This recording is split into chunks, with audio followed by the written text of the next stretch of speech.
अध्यक्ष महोदय, आजच्या 293 प्रस्तावाला पाठिंबा देण्याच्या निमित्ताने मी बोलत असताना कृषी विभागाने जवळजवळ 52 योजना शेतकऱ्यांची उन्नती आणि प्रगती व्हावी या उद्देशाने केलेल्या आहे। सुरुवातीलाच मी धनुभाऊंचं देखील अभिनंदन करेन की त्यांनी ही जबाबदारी आता स्वीकारलेली आहे। हे करत असताना शासनाने हळदीसाठी लागवडीला प्रोत्साहन देण्याचं काम जेव्हा केलंय त्यावेळी हिंगोलीमध्ये हळद संशोधन केंद्र निर्माण केलेलं आहे। माझी या निमित्ताने आग्रहाची मागणी आहे की हळदीची लागवड विशेषतः रत्नागिरी आणि सिंधुदुर्गमध्ये अतिशय उत्तम पद्धतीने केली जाते, तरी हे प्रशिक्षण केंद्र हळद प्रशिक्षण केंद्र रत्नागिरी किंवा सिंधुदुर्गमध्ये मध्यवर्ती ठिकाणी घ्यावे, जेणेकरून आमच्या इथला शेतकरी उत्तम पद्धतीने हळद लागवड करू शकेल। दुसरी गोष्ट म्हणजे आमच्याकडे कोकणामध्ये आंबा आणि काजू हे महत्त्वाचं पीक आहे।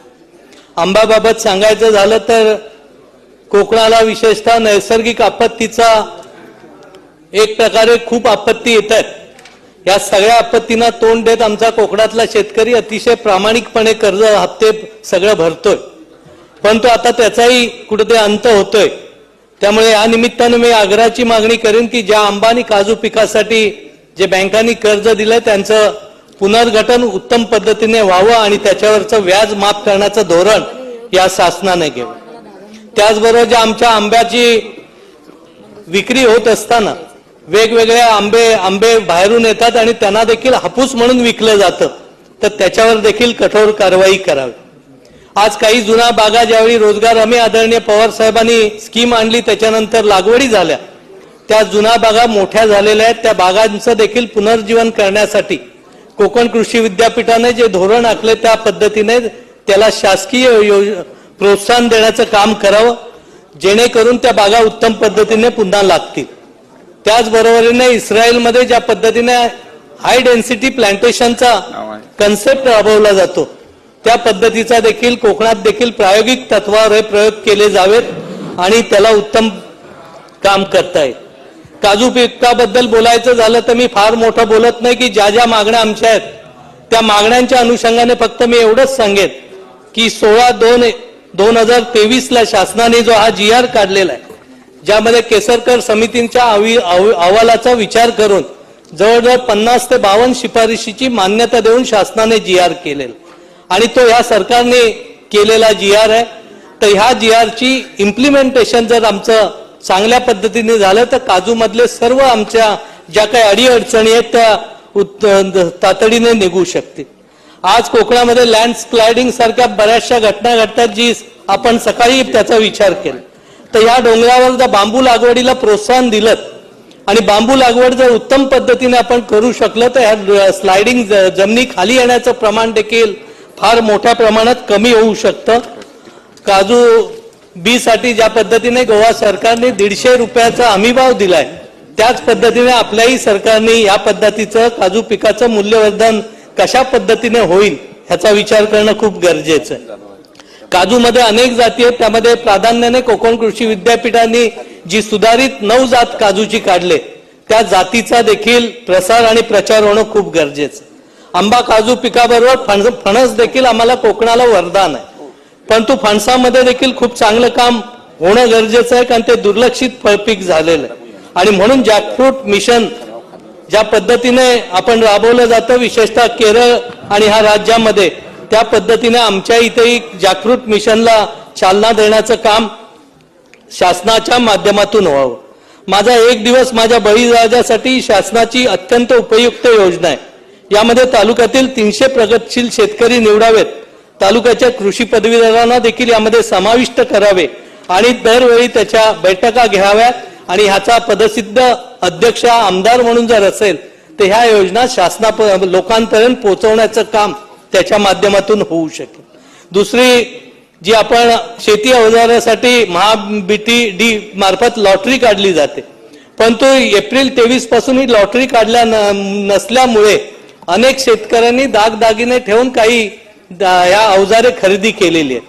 तर मला वाटतं अशा लोकांचाही समावेश या स्कीमच्या अंतर्गत घेऊन त्याचं अनुदान देखील त्या लोकांना मिळणं खूप गरजेचं। कोकणात आमच्या अजून एक समस्या आहे ती म्हणजे वणवा।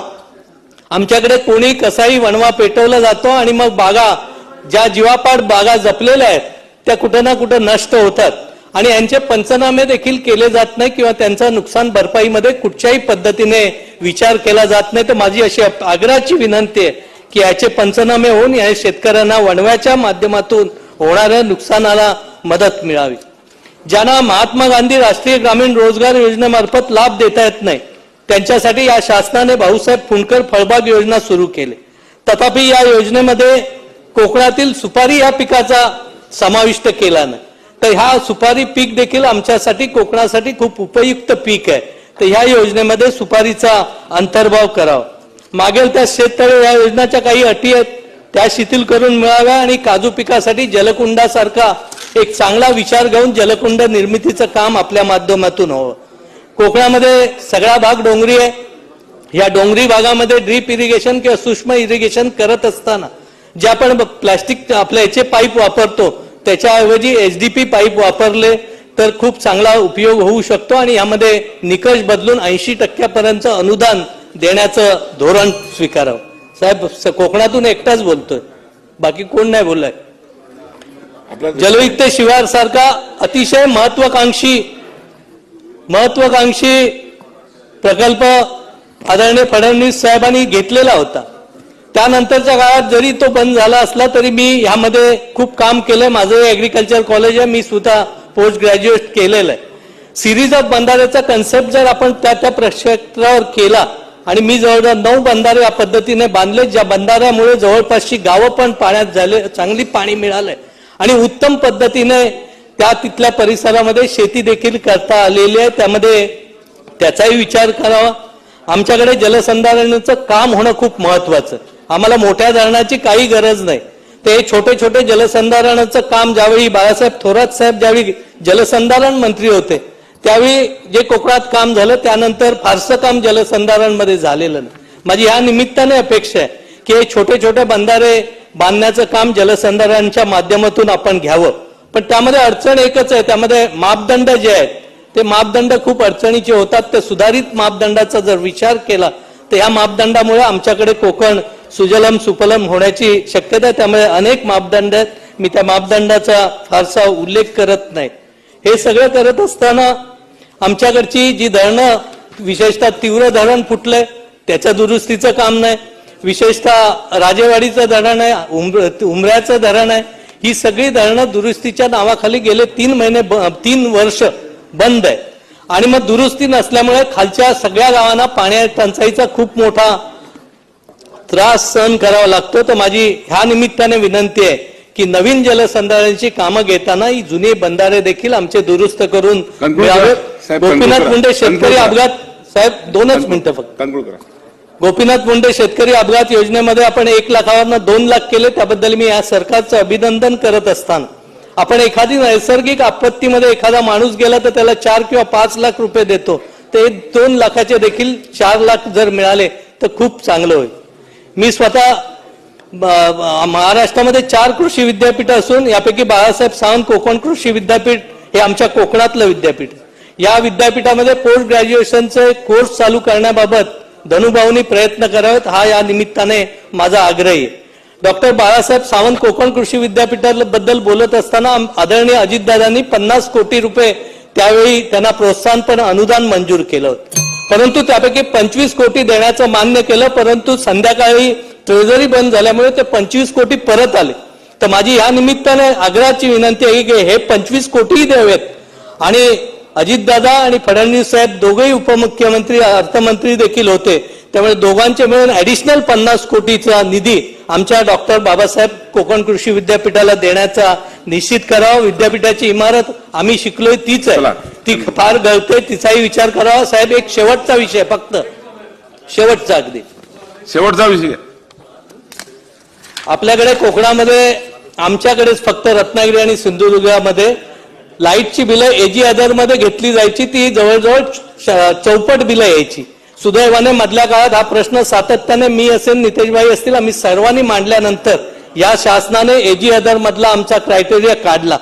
पण तो काढल्यानंतर पूर्वीची जी बिलं आहेत ती त्या शेतकऱ्याला त्याच पद्धतीने आहेत. तर त्याबाबतही धोरणात्मक विचार होणं खूप गरजेचं आहे. अनेक प्रश्न खरं म्हटलं तर आमच्याकडे आहेत, विशेषतः नाबार्ड अंतर्गत जे रस्ते आणि पूल होतात ते कशासाठी असतात, तर शेतीचा माल मुख्य बाजारपेठेत जाण्यासाठी असतात. तर त्यासाठी आपण त्याचा विचार करावा. अजून बरेच गोष्टी होत्या परंतु वेळाअभावी राहिल्या.